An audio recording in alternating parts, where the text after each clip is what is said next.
An interesting grammar lesson on the verb to have. The verb to have is very important because it has different meanings. It can be a main verb as it can be an auxiliary verb. I'm going to start by conjugating the pronouns in the verb to have. The pronouns I, you, we, and they. In the present tense, we use have. For the past tense, we use had, and the continuous tense, we use having.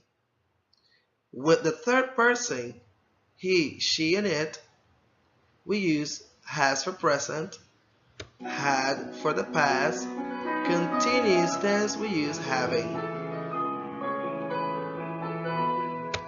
The verb to have can be used as a main verb or an auxiliary verb.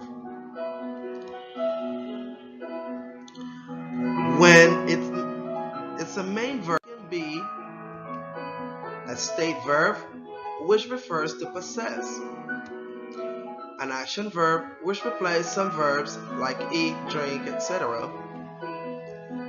And we can also add to the verb to have, which refers to an external obligation. And we can also use the causative verb, which causes an action to take place.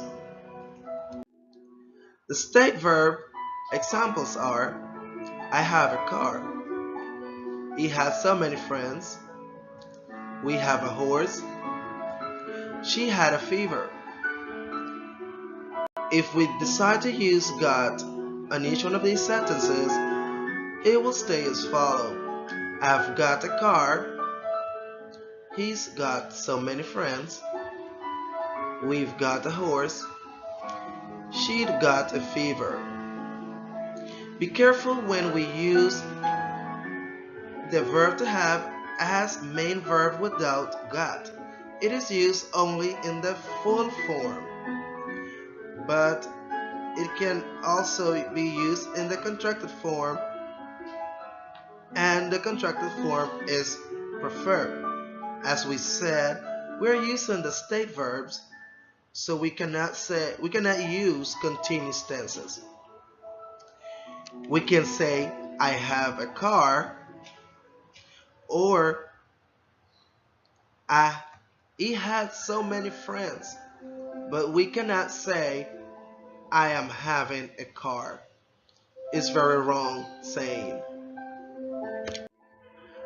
Action verb examples are I have breakfast this morning, replacing the verb eat. He has lunch at 2 p.m. They had dinner late. Refers to they had cooked their food late. Let's have a look. Replace the verb see. And when we have to the verb to have, examples are I have to clean the kitchen today. He has to apologize.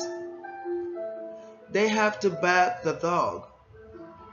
I had to scold him this morning. And if we add the verb or word got to it, we can say he's got to apologize. Last but not the least, we have the causative verb, which, as we mentioned before, it causes an action to take place. Examples in the active form would be to have someone to do something, where we use have plus the agent plus the infinitive. The passive form, to have something done, using the verb have plus an adjective plus the past participle. Examples, I have my mechanic to clean my car motor twice a year. The passive, I have my car motor cleaned twice a year. I will have my mom send you a copy. I have my mom sent you a copy.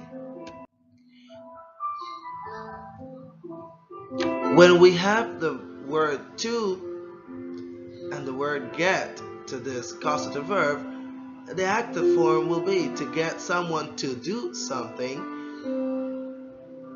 having the verb have plus an agent plus to plus infinitive. The passive would be the same, to get something done.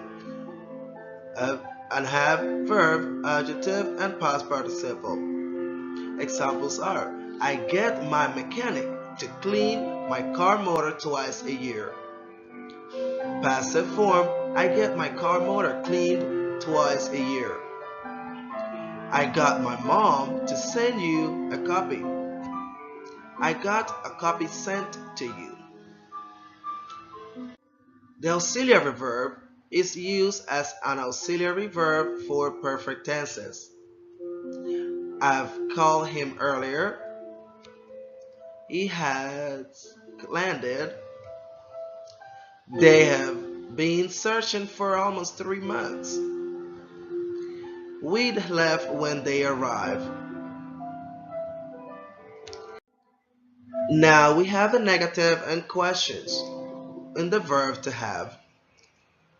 When the verb to have is the main verb, we use do, does, and did. When the verb to have is followed by got or is an auxiliary verb of a perfect tense, we use direct negative and question forms. Examples: I have a house. I've got a house.